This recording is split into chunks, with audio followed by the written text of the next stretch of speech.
ঝিল্লিকে আমরা সবাই ঠিক সুস্থ। তাছাড়া আপনি তো টিমের বাইরে। হ্যাঁ, আমি অন্তত এখন সেটাই মনে করি।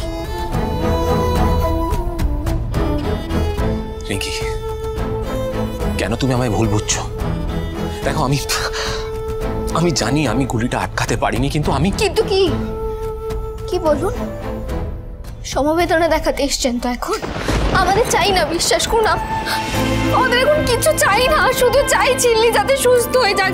স্যার, আমরা কিচ্ছু চাই না, আমরা কিচ্ছু চাই না, শুধু ঝিল্লি সুস্থ হয়ে যাক।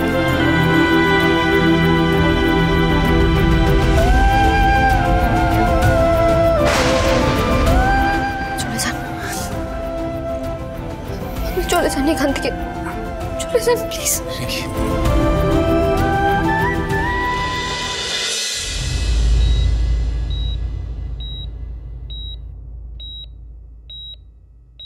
এখনো তো সেন্স ফেললো না রে। এই মেজদা ভাই, কি করলে ঝিল্লি সুস্থ হবে বল না রে। তুই একদম চিন্তা করিস না মেজদা ভাই, ঝিল্লি ভালো হয়ে যাবে, দেখিস। ডাক্তার কাকা কেন এরকম বলছে বলতো? ভালো হবে না, ও ঠিক সুস্থ হয়ে যাবে বল। সে তো হবেই। দেখ না, বারবার ডাকছি, কিছুতেই আমার কথা শুনছে না, কিছুতেই উঠছে না। তুই তো বুঝতে পারছিস মেজদা ভাই, ও কি কথা বলার মতো অবস্থায় আছে? তুই বল। আমি বলি কি, তোরা প্লিজ বাড়ি যা, আমি আছি এখানে ওর সাথে। না, সেটা কি করে সম্ভব? তোকে আর ঝিল্লিকে একা রেখে আমরা কোথাও যাবো না, আমরা এখানেই থাকবো। প্লিজ বোঝার চেষ্টা করে, এরকম একটা অ্যাক্সিডেন্ট হয়েছে, বাড়িতে সবার অবস্থা কি তোরা বুঝতে পারছিস? সবাই চিন্তা করছে, সবার খুব টেরিবল কন্ডিশন। তোরা বাড়ি যা, সবাই একসাথে এখানে থাকলে তো ও সুস্থ হয়ে উঠবে, এরকমটা নয়। তোরা যা, আমি এখানে আছি, প্লিজ।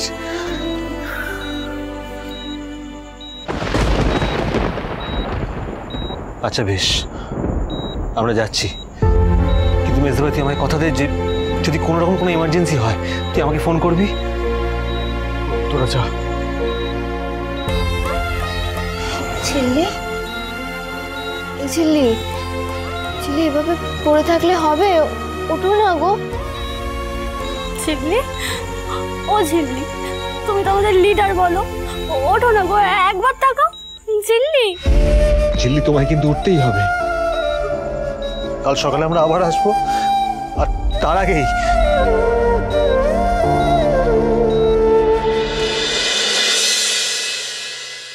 আমি ঝিল্লিমার কাছে যাবো।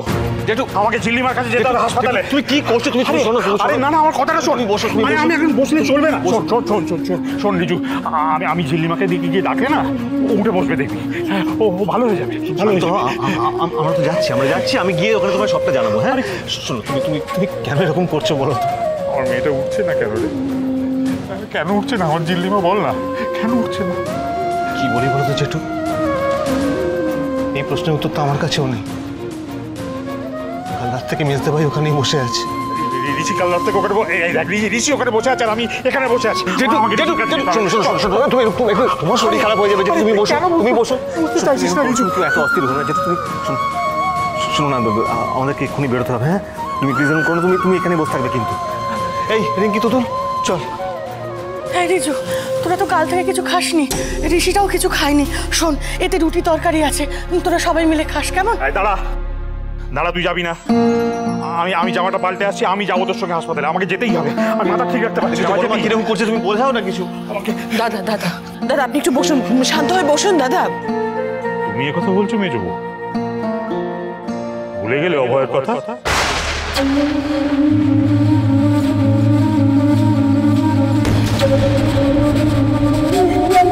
কি হলো ডাক্তার দাদা?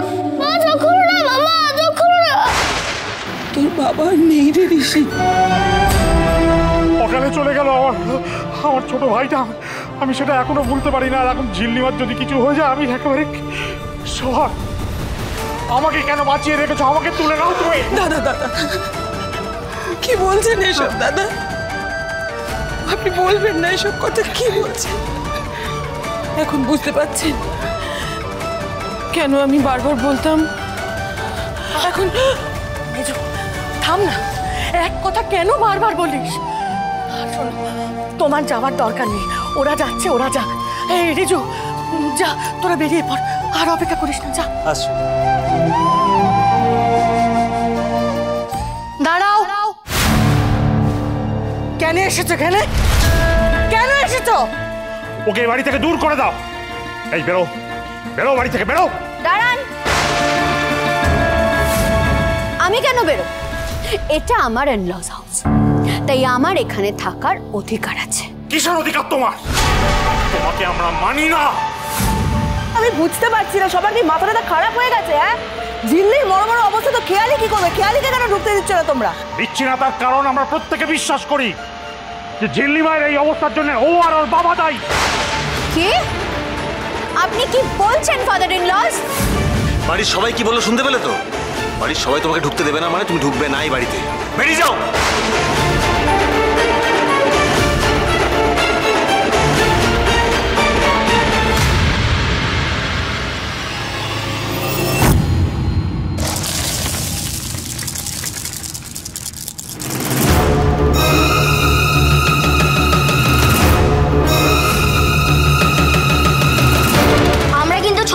যদি মেরেছো না, সোজা গিয়ে পুলিশ আঙ্কেলকে বলে দেবো। আগে ঝিল্লি চোখ খুলো, তারপরে তুমি বাড়িতে ঢুকবে। তুমি এখান থেকে চলে যাও, নাহলে কিন্তু আমরা পুলিশের কাছে কমপ্লেইন করে দেবো। হেই হেই, তোমার এত বড় সাহস, এত সাহস তোমার! যারা এই বাড়ির প্রাণ, তাদের গায়ে হাত তুলছো তুমি? রিজু, আন্তলা রিজু।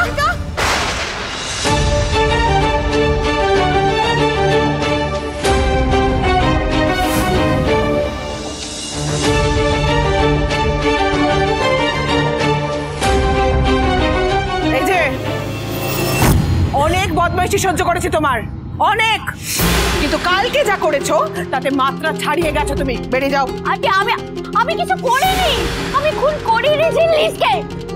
সবাই মিলে আমাকে কেন এভাবে ব্লেম করছো তোমরা? প্রমাণ আছে যে আমি ঝিল্লিসকে খুন করেছি। আমি তো সবার মাঝখানে দাঁড়িয়েছিলাম। রানাস, এই রানাস, এসো বলো সবাইকে। আমি বলছি, কিরে তুই এখানে দাঁড়িয়ে আছিস কেন? দেখছিস সবাই মিলে খেয়ালিকে অপমান করছে, আরে বেচারা খেয়ালিকে বাড়িতে থাকতে পর্যন্ত দিচ্ছে না, তুই এখানে চুপ করে দাঁড়িয়ে আছিস। যা গিয়ে বল, কথা বল ওদের। ওই না, তোর কি হলো আবার? তুই এখানে পায়ে পেরে কোথায় দাঁড়িয়ে আছিস? যাচ্ছিস না দেখে কি হলো? এটা আমাদের স্বামী স্ত্রীর মধ্যেকার ব্যাপার, হ্যাঁ তুমি ঢুকো না।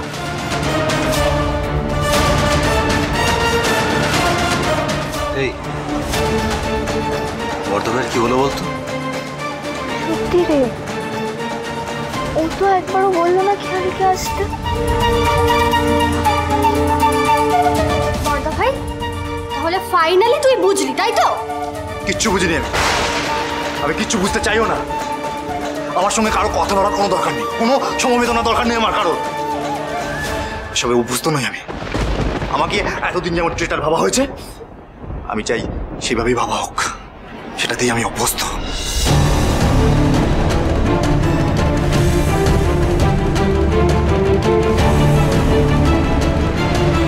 এখনো এখানে দাঁড়িয়ে আছো যে?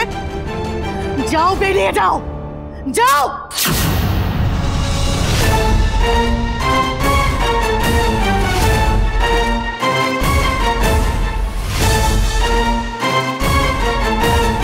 বেবিজি, অ্যাকশনটা কি করব? না, এখন কিচ্ছু করবি না। বাস বলেছে ঠান্ডা থাকতে, হাওয়া গরম আছে, আমাদের এখান থেকে বেরিয়ে যাওয়াই ভালো। চলেই যাও, কারণ সেটাই ভালো। ঝিল্লি যতদিন না সুস্থ হয়ে ফিরছে, ততদিন এই ডিসিশনটা নেওয়া হবে না যে আদেও এ বাড়িতে আর তুমি থাকবে কি না।